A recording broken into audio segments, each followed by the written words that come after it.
welcome to Genesis Part 1, ladies and gentlemen. I am not happy they're doing this stupidness where they just sacrifice their pay-per-view to put it on Impact. Seeing 2 Genesis suck, but that's just a short thing I wanted to say. Before I get into this review, I want to say that I'm so heartbroken that Mae Young is dead. Because Mae Young, to me, represented the last bit of the older era that many people, even if they don't never heard about it, just realized was important to remember. I loved Fabulous Moolah as a child, and I did see Mae Young and Fabulous Moolah challenge each other a couple of times over the years. Years ago, when I was a little kid. But the point here is this.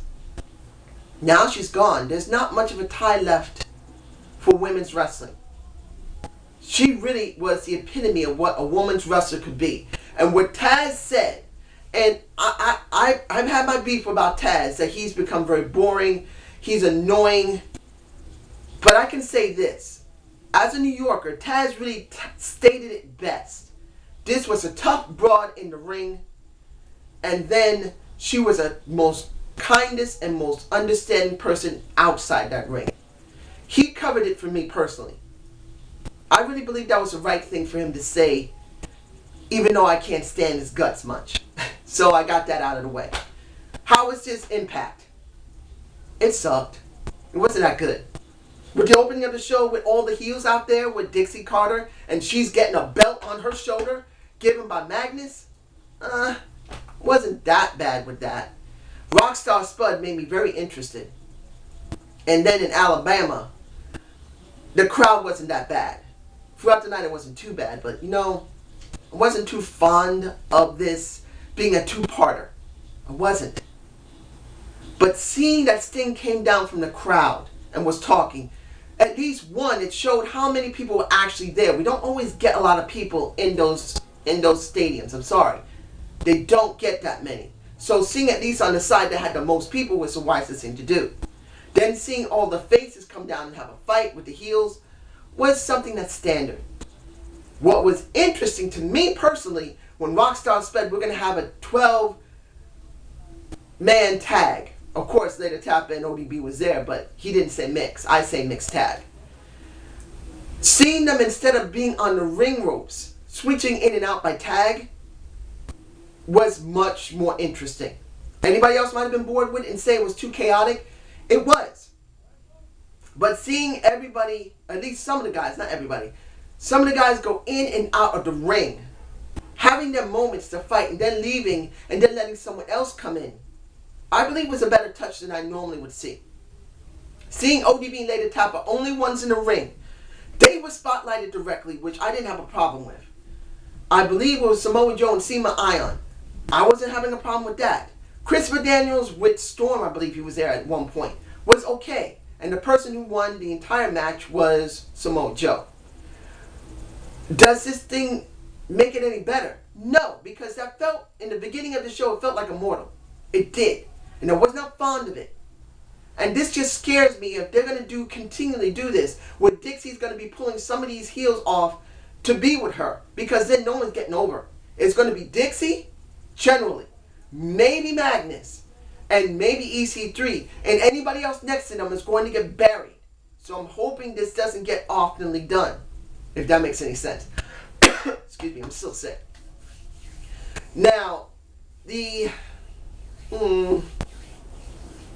me get this over with. Bully Ray and Mr. Anderson match was very disappointing. I was hoping they'd do something more with Bully. I've said this already, and I know you've heard me say it. They should have let Bully Ray go away for 2 or 3 months. Take a vacation. Pay him. Doesn't matter. Let him come back after that and do a dark thing. Sorry, that was just some noise. Let him do something dark like this if it had to be with somebody else. It didn't have to be with Anderson. But they stuck it with Anderson. And then when they started going this far with it, I was wondering how far would they go with this? How much would they do with Bully Ray? When you see this tables match, in a sense it was nothing. Bully Ray came out as he is in his 50-51 shirt.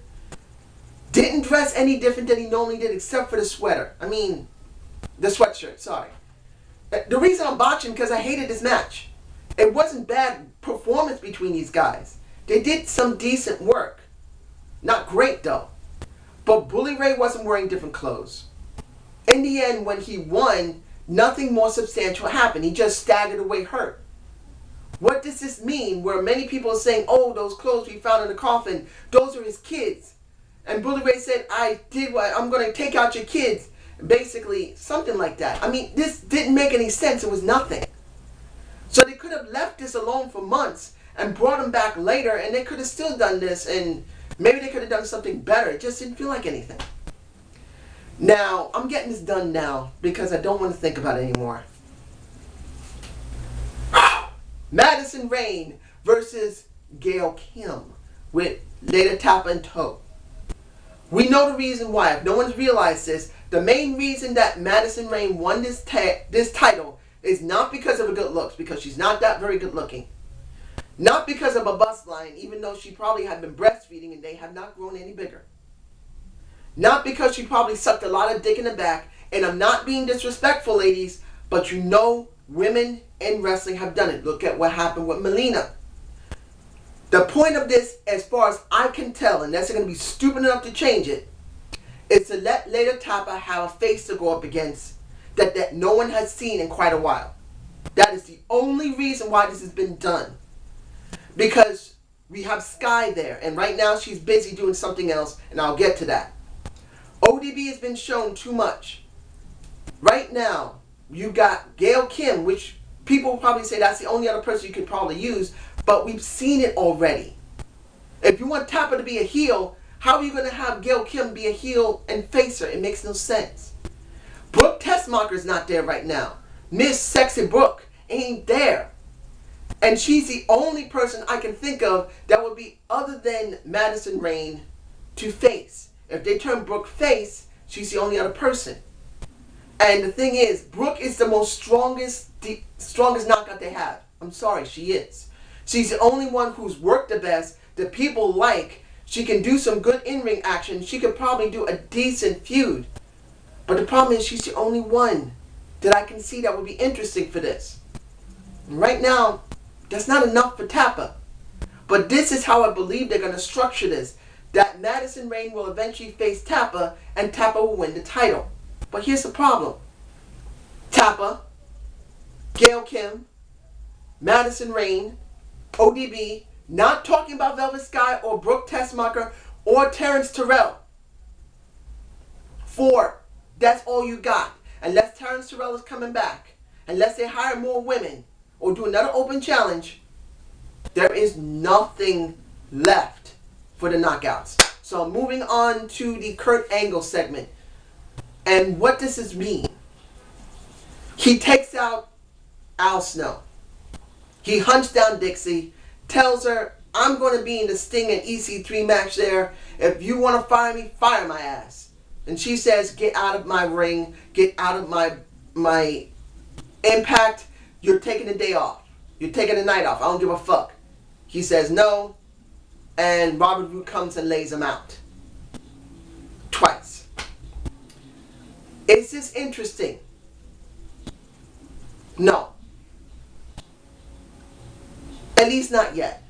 Next week they're supposed to have their match.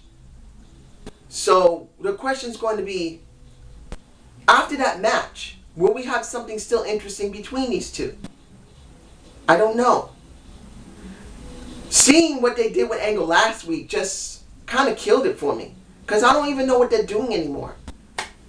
So, who's next? Samuel Shaw, who we've not seen in quite a while. The question here is, who is he going to challenge? He's that guy that he spoke to and that he laid out with his own sneaker. That was interesting. And this is a much more darker person than Bully Ray ever could be.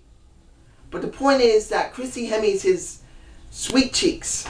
And I'm going like this because I know he wants to squeeze her cheeks. But who is his face? Who is his adversary?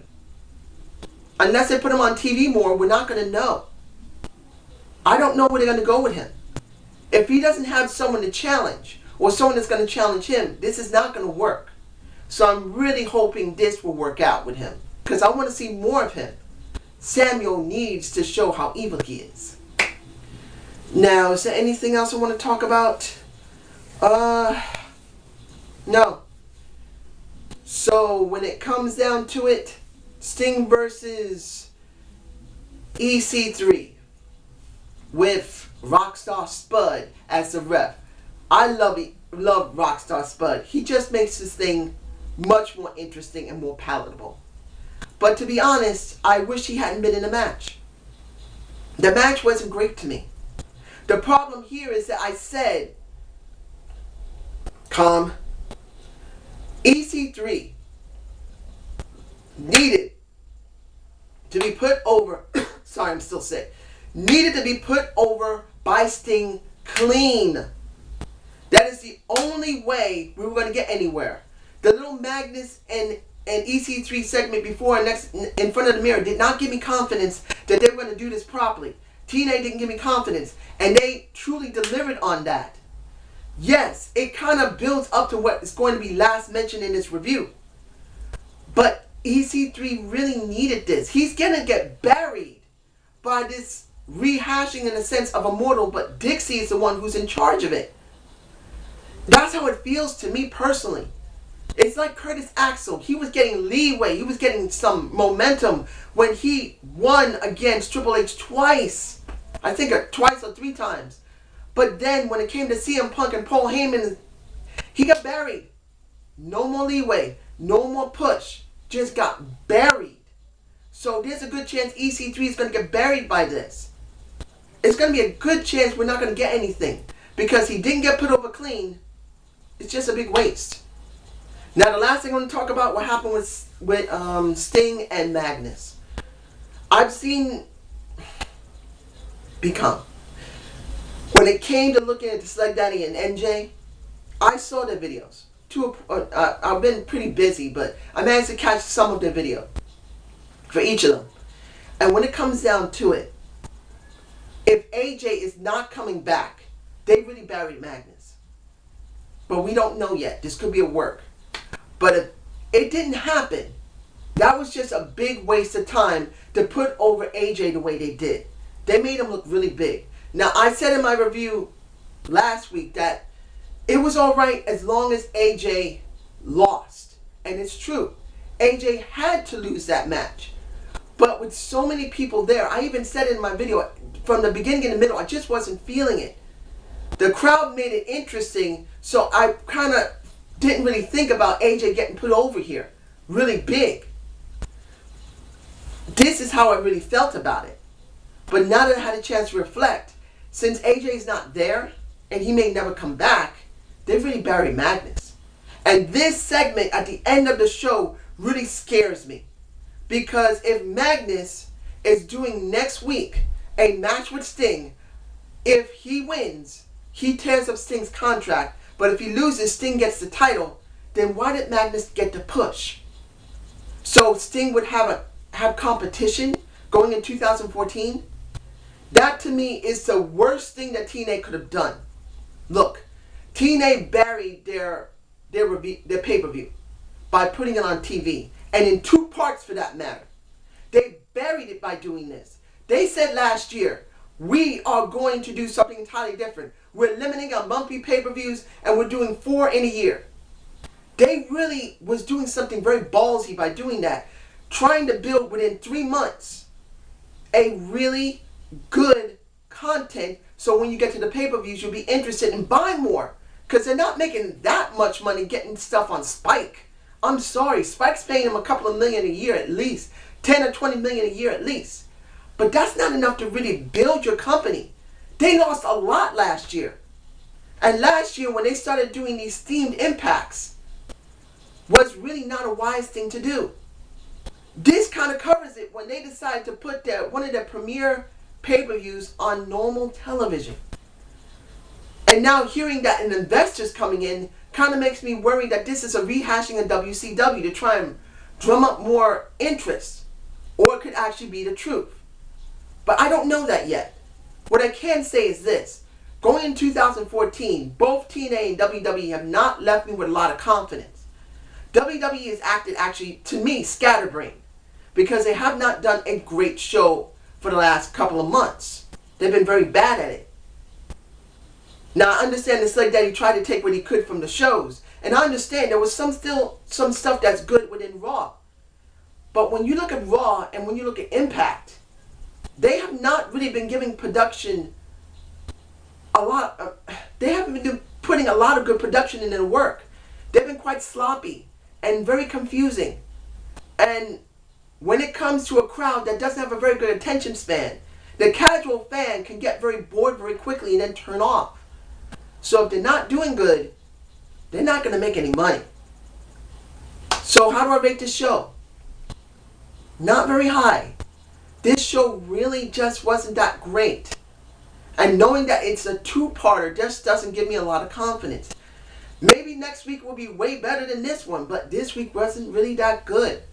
So I hope you enjoyed the Zane View. Give me a comment below what you feel about this themed Impact Genesis. I'd really like to know. And I will be getting my debate of the week out as soon as possible. Peace up.